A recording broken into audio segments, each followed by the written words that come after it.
when they're forced to tell the story, they will belittle it. And why is that? Look at the advertisers. Meat, dairy, pharmaceutical. They are literally beholden to the very industries that are creating this crisis. Nobody likes the idea that animals are slaughtered for our food. We just accept it as something that is necessary in order for us to survive. And it's not until you deconstruct that myth and build a new house on top of a new foundation that you can make that journey back towards that natural disposition of compassion. What I discovered is that when one person is willing to take the lead, so many people are willing to step up and join the cause. What's being revealed to us is the most beautiful purpose that we can all share in the most greatest life purpose that you could dream of, which is to bring life back and create a beautiful world. Like I tell people, if something is important to you, no matter how hard it is, you'll be able to do it. Because once you're compassionate with yourself, then you can be compassionate with everyone else. And I think that's really key. Truth is like a lion. We don't have to defend it. We have to put it out there and it will defend itself. The Crackdownals, Murder King, Taco Hell, Wind Disease, Chokers, Bow Strangles, and the International House of Pulmonary Heart Disease. How can we take the food that they've grown accustomed to, they like the taste, make it healthy, and still get them to come inside and check it out? A vegan is someone who doesn't want to hurt animals unnecessarily. Who wants to hurt animals unnecessarily? Nobody. Then you're all vegans.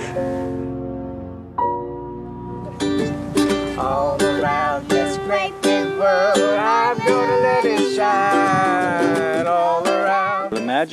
Imagine compassion encircling the world, and everyone loving each other, and all the animals free, and everything, with all the animals free, and all the people free, and everyone loving each other. And here we go. Lift our hands up and go. Or, not way up there, I meant just off the table. Okay, ready? And hands down a little bit more. We can see your face. Okay, ready? And oh, let's do it one more time. On three. Let's start with me. Be loud. 1, 2, 3. Oh.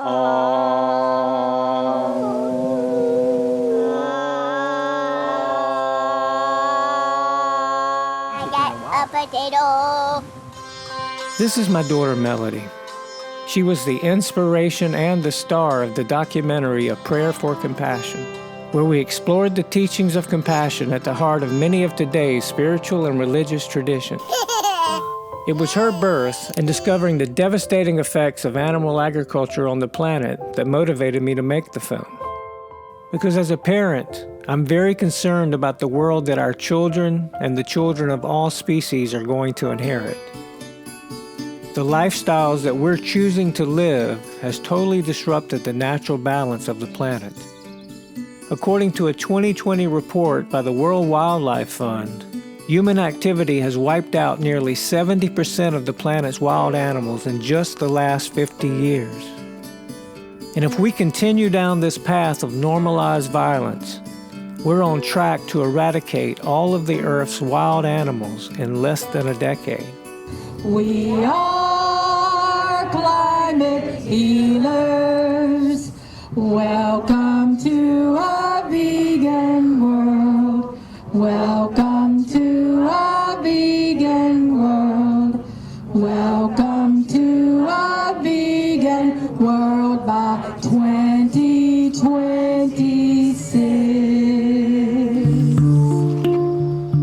We had our first public preview of A Prayer for Compassion at the first Vegan World 2026 conference in Mesa, Arizona.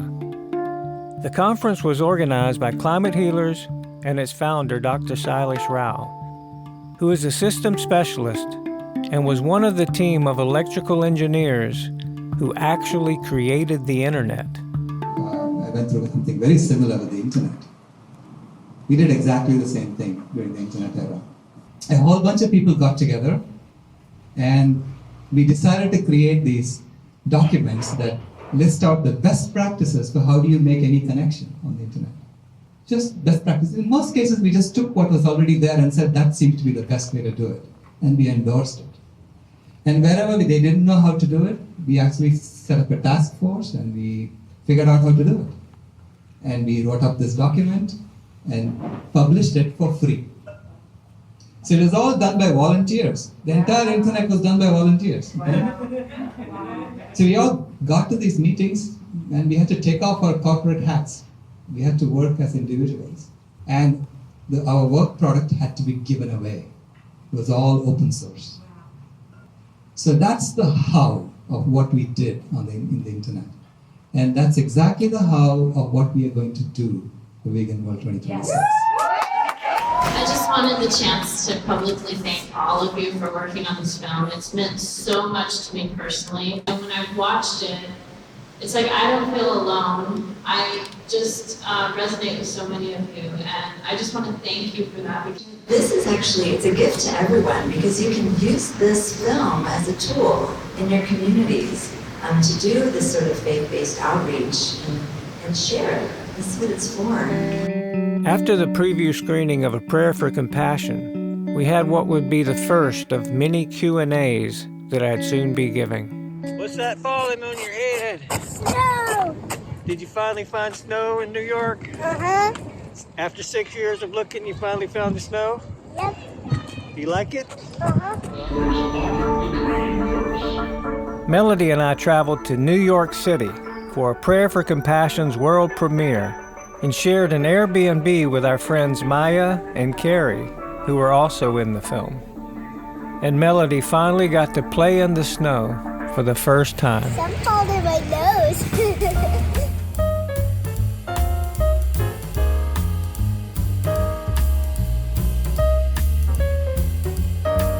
We have the filmmaker and the producer here. So Victoria Moran. Hello. Hey, Jane and Jane people. We're so excited to be here and help people who identify as religious or spiritual open up to vegan values.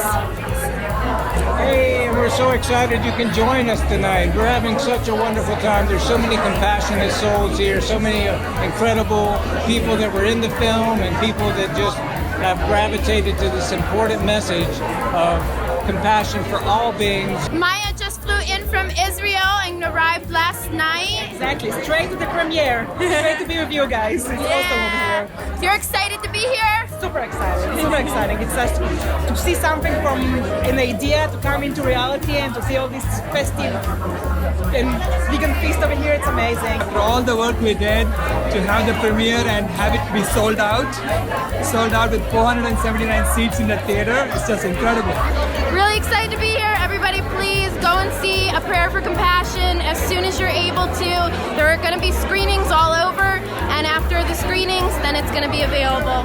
We have a very special guest who's actually a member of our host committee and quite a luminary in New York City. And guess what? He eats plants, and that is Brooklyn Borough President Eric Adams.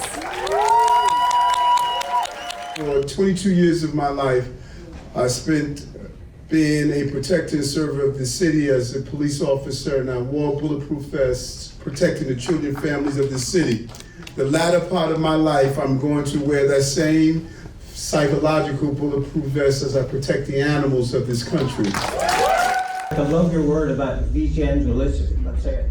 Evangelical. Yes, evangelical, because we want people to know we have this thing that makes us feel great, not only physically, but every person I interviewed started within 2 or 3 weeks their health improved, but within a year or two their connection to all of life felt, whether they came in for the environment, whether they came in for their health, they connected with animals, they connected with other people, they more deeply with their own spirituality, every one of them. We're not trying to change any of our religions. We're just trying to elevate things that are in the religion and trying to get people to pay attention to it.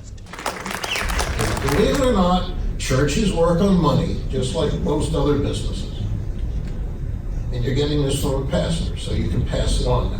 Well, we all eat, and we all eat several times a day, and Jesus ate with his followers all the time. And so I love the fact that we have at least 3 times a day where we can worship God and show people how much we love his creation and love one another by how we eat, and it's just a way to bear witness, because we're going to eat every day, and you can just take that thing that we used to take for granted or just did quickly and just use it as a demonstration of your love for all creation.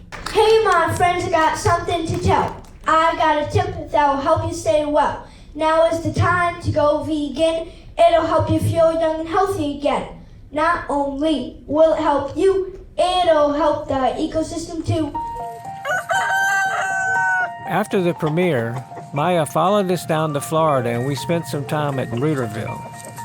And we even got to check out a new farm sanctuary called Critter Creek. So this is Elvis. Yeah, he's such a baby. Yeah. I always knew that some sort of animal sanctuary rescue thing was in my future. In fact, shortly after Chris and I got married, I told him, we're going to have to make enough money that we can buy a big chunk of property, and it's going to have a creek on it somewhere, because it's going to be called Critter Creek. Oh, so you knew the name before. Yes, Good. I knew the name already. Good. And however many years later, here we are. Usually in this age, they're already castrated, and after removing their teeth and everything. And their tails. No tails, Were they born before they came here? The piglets, yes. They were born in the Humane Society in Maryland. Do you plan on keeping them all? You don't do any rehoming? There are some other sanctuaries that have said that they would take some of the babies once they're weaned. You're a veterinarian? I'm a veterinarian from Israel. Okay. Oh, okay, that's wonderful. And Thomas is the producer of this movie. It's very Oh, yeah, I saw that. I didn't get. Okay. It's got Did his you name see right the on name? it. No, I have not seen it. Oh, okay. Then once again, we had to say goodbye to Maya as she flew back home to Israel. All traditions teach us that there's going to be suffering. You're going to be on this planet, you're going to hurt your toe, you're going to fall down, you're going to suffer in some way. It's going to happen. Prepare yourself. If you haven't suffered yet, you probably will at some point, which I imagine most everybody has. But after taking this journey, when I look around, what I see around me is a lot of unnecessary suffering, especially in my family.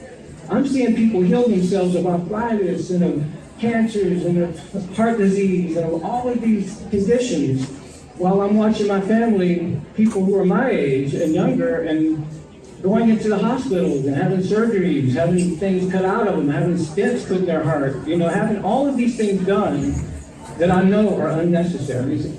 My cousin who has a heart stent, I went and visited him in the hospital, and that night they brought him his menu for the next day, and they had bacon on the menu. They were offering bacon after he had his heart stent, and I'm just like, oh my God. How much suffering do you really want to have? We are here at the Factory Farm Experience. Our goal is to show people what's going on in the factories, on the farm, and where the food comes from. A lot of people just really do not understand what truly goes on there. I feel like factories do a really good job of hiding that.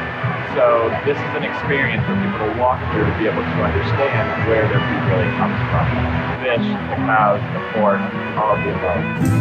Where are we going, Melody? The vegan mac and cheese contest. Woohoo! That's right, Fort Lauderdale, Florida. Animal Hero Kids is going to have a vegan mac and cheese contest with 6 restaurants providing amazing mac and cheese. We're going to have Tori Washington, the bodybuilder, is going to be there. We're going to compare muscles. Deegan Evan and Shannon will be there, his mom. We're going to make new friends and eat some yummy vegan mac and cheese, all for a good cause, all to help teach kids about being kind and compassionate to animals. When I became vegan in the mid-1980s, I never would have thought there would have been so many explosions of vegan food on the market today. And what a change. And do any kids want to say anything about why they're vegan? Yes? Okay. Come on up. Because animals don't want to die, it's healthier for you, it's better for the environment, and it's better for everyone overall. After months of sharing the film in cities throughout the country, we'd finally organized a local screening where we'd be able to share the elixir of a compassionate vegan lifestyle with our non-vegan family and friends. Alrighty. Is everybody ready? Yeah. Okay, I want to do one thing. Everybody, I'm going to count to 3 and we all take a deep breath together. Ready? 1, 2, 3. Deep breath. We'll let it out. Afterwards, we're going to have a great Q&A. You can ask any questions, and I'll tell you about the next film and what's coming up. Thank you, and let's roll. Thank you, family, for being here. Thank you for having me. My family's here. They were in the movie. And, applause. I appreciate each of you, and I love you all. And I want to take some questions, and then I'll tell you what we're doing next. Any questions? Comment, a friend actually called me this morning and was talking about coming from Alabama family, eating meat, in the South, the deep South, all of a sudden wanting to look at being vegetarian. And this film is one of the best I could have imagined ever being made for that, because I've been resisting going from vegetarian to being full vegan, and I always thought vegans were Nazis. And you don't even have to preach. I'm quite easily convinced. And I think just as easily someone who's going from meat all the way to vegan could easily be convinced without much preaching just by seeing this.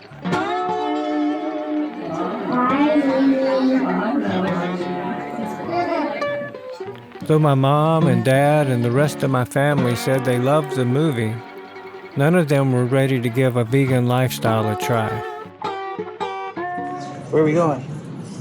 London, Paris, Scotland. All right. Are you excited? Uh-huh. Me too. We're about to take off on our international journey, sharing compassion all over the world. We're going to make a compassionate world before it's over with, right? Mm-hmm. All right. Peace.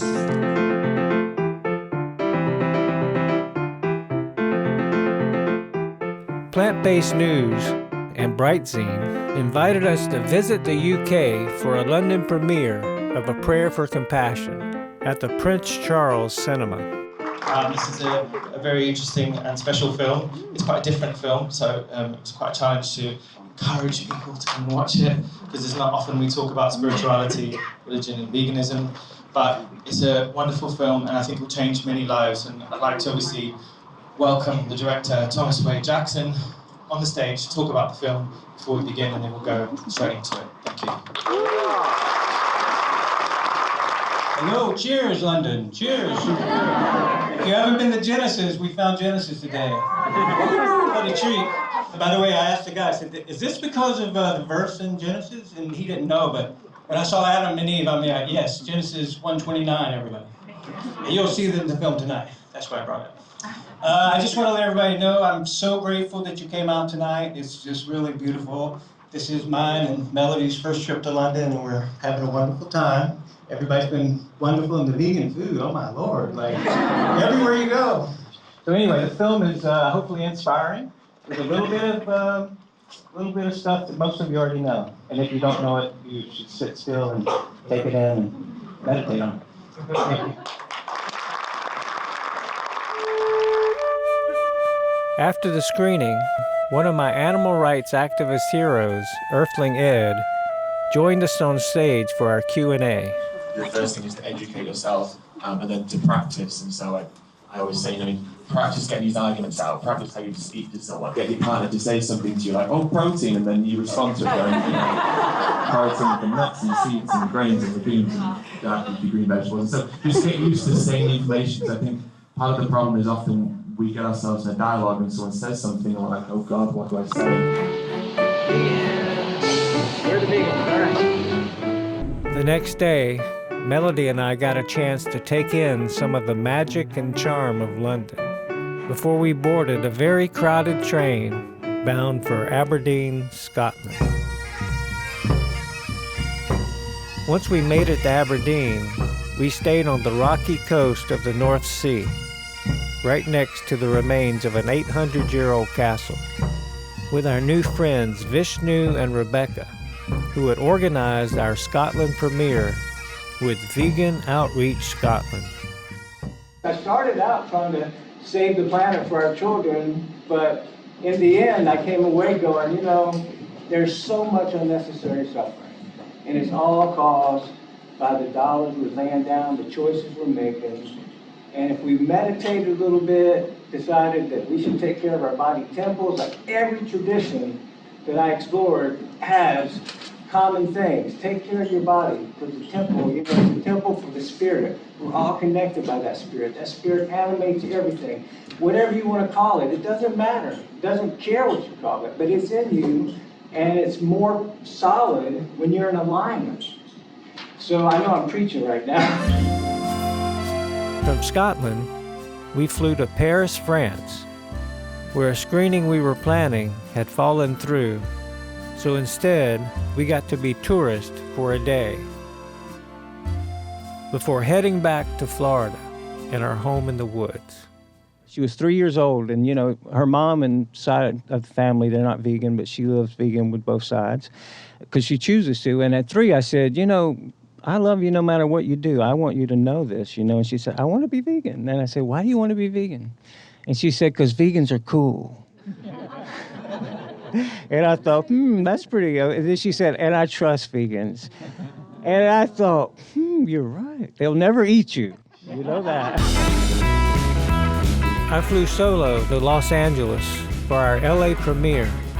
And the next night, we had an outdoor screening and Q&A at the all-vegan organic cafe in Santa Monica.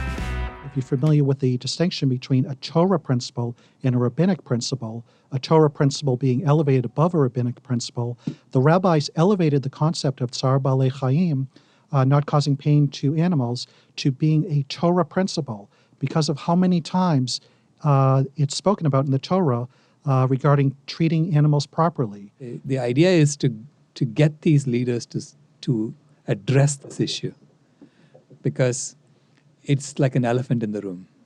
Al Gore, I tried to get him to talk about it. I was part of his climate reality project, and I spent a lot of effort trying to get him to talk about it. He went vegan as a result of that.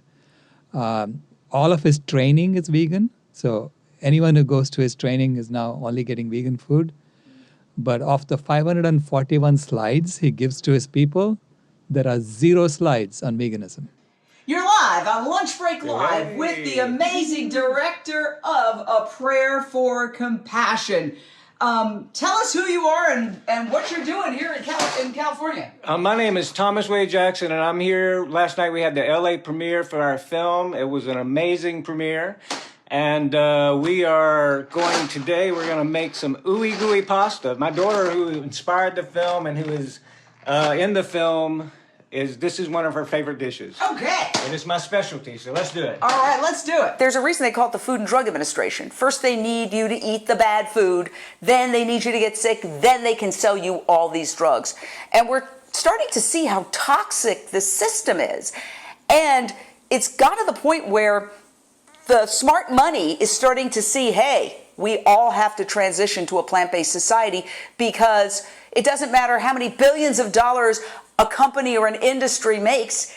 If there's nobody to sell to because humans have gone extinct, then it's a lose-lose. So this is one simple change. And the good news is people are waking up. And it's thanks to social media. The information that the young people are getting, they're getting through social media. They're not sitting in front of the boob tube watching commercials 24/7. They're on Instagram. They're seeing the pig gestation crates. They're seeing the slaughterhouse footage. They're seeing the pig vigils. They're seeing the cubes of truth. They're seeing the reality, and they're rejecting meat and dairy in droves. While I was in LA, I visited my friend Jane Velez Mitchell and made her a little ooey gooey pasta. Jane is a television and social media journalist, author, and founder of Jane Unchained, a multi-platform social media news outlet that produces original video content on animal rights and a vegan lifestyle. Here's how bad the media is, the mainstream media. Just the other day, there was a study that came out that said chicken is cancer causing. Several newscasters on a big show sat there making fun of that, joking, well, today they say it causes cancer, tomorrow, they'll say the exact opposite. I know how these things go. Imagine if they had done the same thing about cigarettes or vaping. There'd be a national uproar. No, scientists have determined that chicken causes cancer. Take it seriously. but they're in the system that's profiting off of all of this, so they're just not going to report the truth responsibly. Do you think these newscasters who were making fun of the fact that scientists were saying chicken is cancer-causing did any research? One Google search would show you that processed meat is cancer-causing. The World Health Organization has determined that it's a carcinogen and that red meat is a probable carcinogen. So the evidence is there, and these mainstream institutions, like the media, just don't want to look at it. At Jane's, I sat down for an interview with Supreme Master Television. Having empathy for another's suffering, that's the first half of compassion. If you only have that, you really only have empathy. The second half is to the point of being motivated to take action to alleviate that suffering. So the second half is being motivated to do something, you know? And so I like to tell people that, you know, eating a plant-based diet is doing something 3 or 4 times a day. You're taking an action 3 or 4 times a day to vote when you buy it and to take care of your body when you eat it, you know, and to be an example for those around you who are watching your health improve and your energy improve. So once I realized that compassion was an action, you know, I thought, yeah, I really want to make this about compassion. We get together, we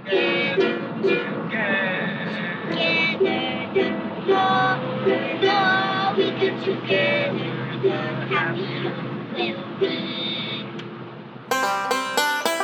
After a few days back home, Melody and I loaded up Sophia II and set out on a road trip to Kansas City to screen A Prayer for Compassion at the Unity Minister Conference.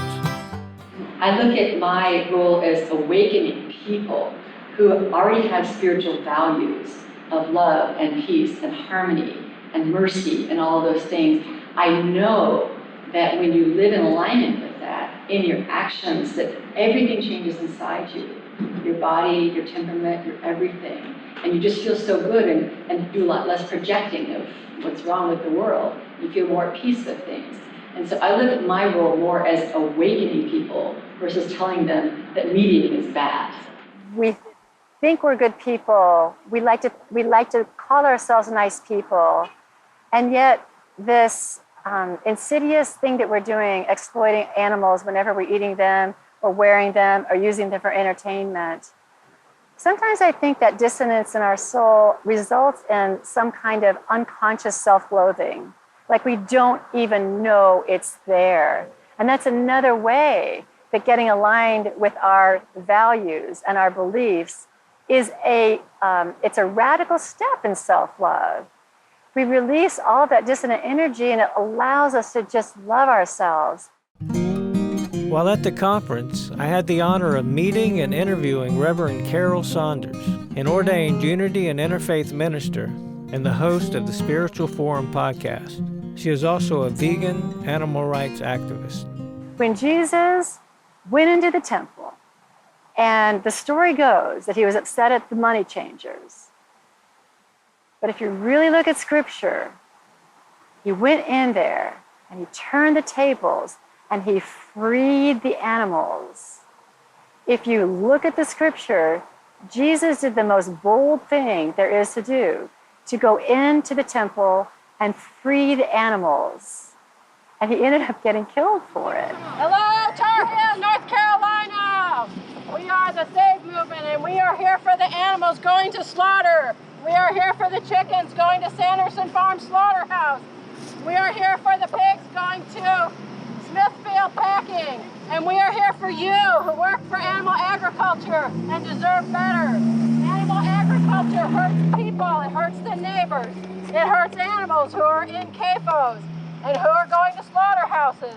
It hurts our health because it gives us heart attacks. What do we want? Animal liberation! How are we going to get it? Yes! Everybody go vegan. What do we want? Animal liberation! How are we going to get it? Everybody's gotta go vegan. That's right. Here comes the truck. Our next stop was in Tar Heel, North Carolina, where we joined other animal rights activists for a North Carolina Farmed Animal Save Pig Vigil, just down the road from the largest slaughterhouse in the world. How many do they slaughter there? Between 33 to 50,000. every day? Yeah, it's the one day we did a 24-hour. We counted 374 trucks, and each truck has about 100 pigs on it. Yeah, give we or take. used to say it was 33,000, and one of the workers stopped us and said, "Hey, it's 50,000 A day. Yeah. every single day." I just checked about 10 minutes ago, and it is actually 100 degrees here in Tar Heel, North Carolina. Feels like 109. I come to bear witness to these animals and give a little bit of love and tell them that we're sorry that this happened. They go to slaughter and they're killed. Hey everybody, so we're on day 1 of the 5-day save, where we're doing, I don't even know how many actions we're doing in 5 days, but we're doing 6 tomorrow. So some people will just hold a sign and not approach the truck because they don't want to do that. Right. Some people approach the truck and just bear witness. Some people photo document, and some people spray water, either spray it on the pigs just to cool them down a little bit, or try to give water into, squirt it into their Usually mouths. they're too terrified to drink. It's shocking. They're super hot.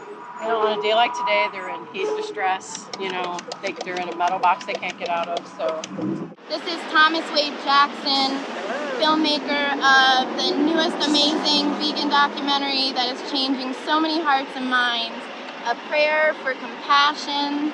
I think people need to visit sanctuaries, and they need to come to the visuals like this, and they need to see both ends of it. I agree. They need to see the animals that are free and see the personalities and then see the ones here. They are shocked. They're trauma. Once you really know a pig and then you see a pig like that, you know that pig has shut down, that something in him has been broken, and it breaks my heart to think that any being, human, pig, chicken, any being is being broken in any way. We should all be free and able to live the life that God created for us. We all have a purpose, and we all have our own reason for being here. I'm a evangelist because I have the gospel. What is the gospel? It's the good news. I have good news for you. I have good news for you that if you align yourself with your spiritual values, and I'll tell you, veganism is aligned with every spiritual path I studied. If you align yourself with that, you will feel better every day. All right, everybody say vegan.